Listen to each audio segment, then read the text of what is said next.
تحفظ دین کا کارواں رواں دواں، علماء کا ساتھ دو آؤ سب کے سب یہاں.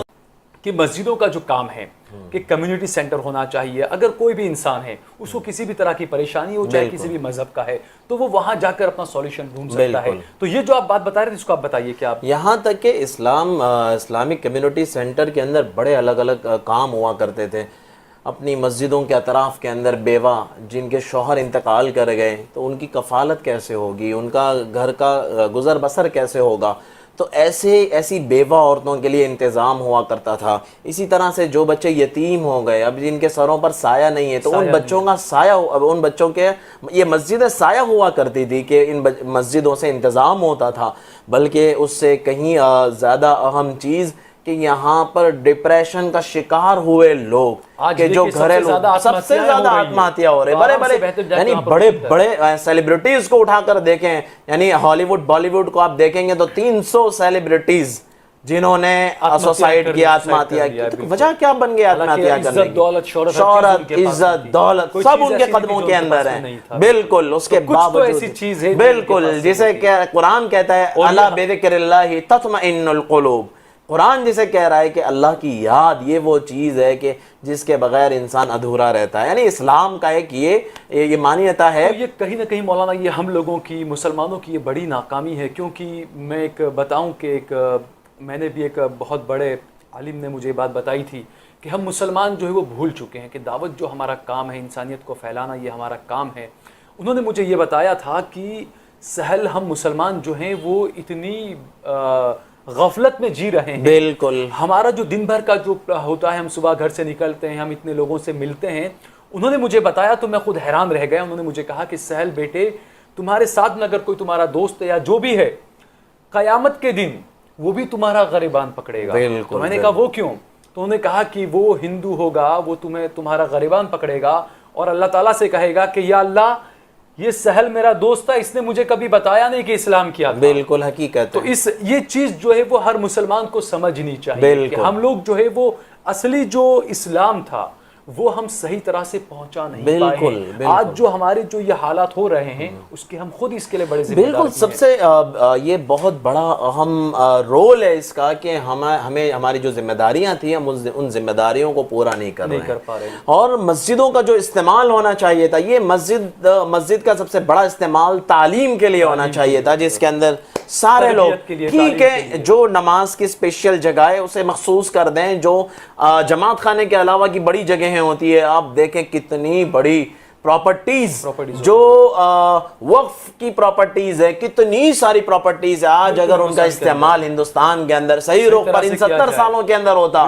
تو ہم اپنے ہسپتال کے خود کفیل ہوتے ہیں، ہم سکولز کو خود چلا رہے ہوتے ہیں، حکومت سے مانگنے کی کوئی ضرورت نہ پڑتی کہ ہمارے پاس سب کچھ موجود تھا. بالکل. لیکن ہم نے اتنی غفلت برتی ہے تعلیم کے میدان کے اندر کہ جس کو قرآن کہہ رہا ہے کہ جس قرآن کا پہلا لفظ اقرأ بسم ربک الذی خلق، کہ تعلیم وہ بنیادی حق ہے کہ جس کے ذریعے سے عروج حاصل کیا جاتا ہے، جس کے ذریعے سے ترقیات حاصل کی جاتی ہے، ٹیکنالوجیز جس کے ذریعے سے حاصل کی جاتی ہے. قرآن اس کو کہہ رہا ہے، قرآن اس کو کہہ رہا ہے. یہ کتنی عجیب.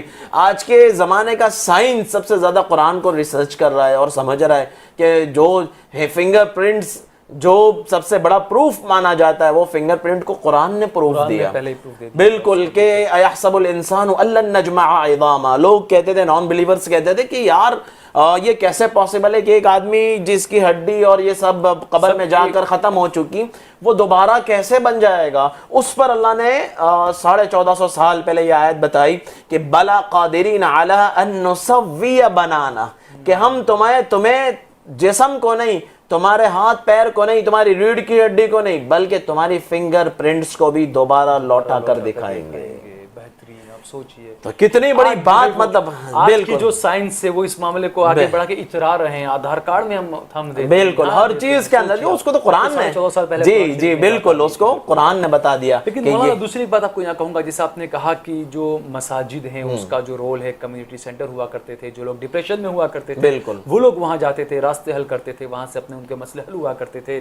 دوسرا جو آپ نے کہا کہ بیواؤں کے مسئلے وہاں سے حل ہوتے تھے، یتیموں کے مسکینوں کے وہاں سے مسئلے حل ہوتے تھے. لیکن آج کے ماحول میں آپ دیکھیے کہ اس مسجد کے جو مؤذن ہوتے ہیں، اس مسجد کے جو پیش امام ہوتے ہیں، ان کی تنخواہ کے لیے بھی ان کو بیچاروں کو کتنا پریشان ہونا پڑتا ہے۔ سال بھائی یہ آپ نے بہت دکھتی رگ کو بالکل کہ تنخواہ ان کی ہوتی ہے 4,000 5,000، آج کیا ہوتا ہے؟ ظاہر سے بات ہے کہ جب ہم ہمارے امام کو، جیسے یعنی ہم ہمارے مؤذن کو، کہ جو ہمیں ہماری کامیابی کی طرف بلا رہا ہے، دن میں 5 دفعے بلاتا ہے کہ آ جاؤ کامیابی کی طرف، وہ اللہ کے گھر کی صفائی کرتا ہے، امام جو مسجد کا امام ہوتا ہے، اگر وہ نہ ہو تو ہمارے جنازوں کی نمازیں کون پڑھائے گا؟ ہمارے پیدا ہونے کے بعد کانوں میں اذان کون دے گا؟ اور بہت سارے مطلب معلمین کے جو مساجد میں مکتب میں پڑھاتے ہیں، ان کی تنخواہوں کا حال دیکھیں آپ کہ 5,000 7,000، ارے 5,000 7,000 میں تو دودھ اور دال کا آنا بھی مشکل ہے،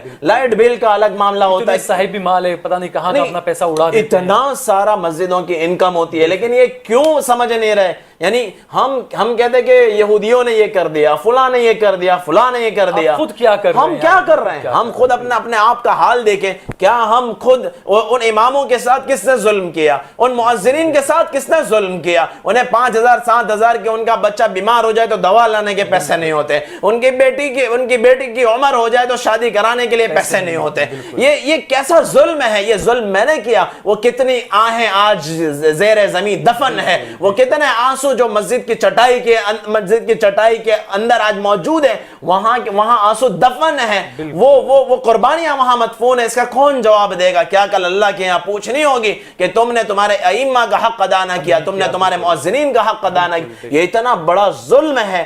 آج سارے ائمہ کا حال اٹھا کر دیکھیں کہ یہ بولا جاتا ہے کہ یار انہیں ضرورت کیا ہے؟ اللہ اکبر۔ جو اپنا ایک پلیزٹ رو میں اگر کھانے کے لیے چلے جائے، 2-4 لوگ جمع ہو کر چلے جاتے ہیں تو 2-2.5 ہزار تو وہاں کا بل ہو جاتا ہے، اور اس سے اوپر کی ہوٹل کے اندر اگر چلے جائے تو 4-5 ہزار روپے ویسے ہی کھانے کا۔ ہمارا ایک وقت کے کھانے کا بل یہ ہوتا ہے، ہماری گاڑی ہم پیٹرول اگر فل کراتے ہیں تو وہ 2-3 ہزار روپے کی ہماری گاڑی کا بل ہوتا ہے، اور ہم اسی طرح سے اپنے گھر کے اندر جو دودھ آتا ہے 4-5 لیٹر کے دودھ کا بل آپ دیکھیں، ہمارا لائٹ بل دیکھیں، ہمارا ہر چیز اٹھا کر دیکھیں، ہمارے بچوں کی اسکول کی فیس دیکھیں، میں کیا گناؤں؟ لیکن جب بات آتی ہے علماء کی، جب بات آتی ہے مؤذنین کی، جب بات آتی ہے ائمہ کی، تو ٹرسٹی حضرات ڈرنا چاہیے اللہ کی ذات سے کہ میں کیا کر رہا ہوں اس معاملے کے اندر، کیا کل مجھ سے سوال نہیں ہوگا؟ 2-2 لاکھ انکم ہے، 1.5 لاکھ انکم ہے مسجد کی، 1 لاکھ انکم ہے، اس کے باوجود مؤذن کو 5,000 روپے 7,000 روپے، اگر وہ کبھی مطالبہ کر لے تو ایسے اس کے اوپر چڑھائی کرتے ہیں، بالکل کہ تمہیں ضرورت کیا ہے؟ کہ جو اپنی بیٹی کی شادی کے لیے آیا ہے تمہارے دروازے کے اوپر، تم خود اپنے آپ کا حال سوچو کہ جب تمہارے گھروں کے اندر شادیاں ہوتی ہیں تو تمہارے خرچوں کا کیا حال ہوتا ہے؟ بالکل تمہارے جو ہال تم رکھتے ہو وہ 50-50 ہزار لاکھ روپے کے اور پتہ نہیں کئی لاکھ روپے کے ہال ہوتے ہیں، سجاوٹیں ہوتی ہے، تو اس مؤذن کو 5-7 ہزار کے اندر اس کی شادی ہو جائے گی؟ خدا را کچھ تو سوچیں گے۔ وہی بات میں وہی کہہ رہا ہوں کہ جہاں پہلے کے زمانے میں جو آپ نے جو باتیں کہی کہ اس دور میں نبی صلی اللہ علیہ وسلم کے دور میں کہاں تو یہ سارے مسئلوں کے حل مساجدوں میں ہوا کرتے تھے۔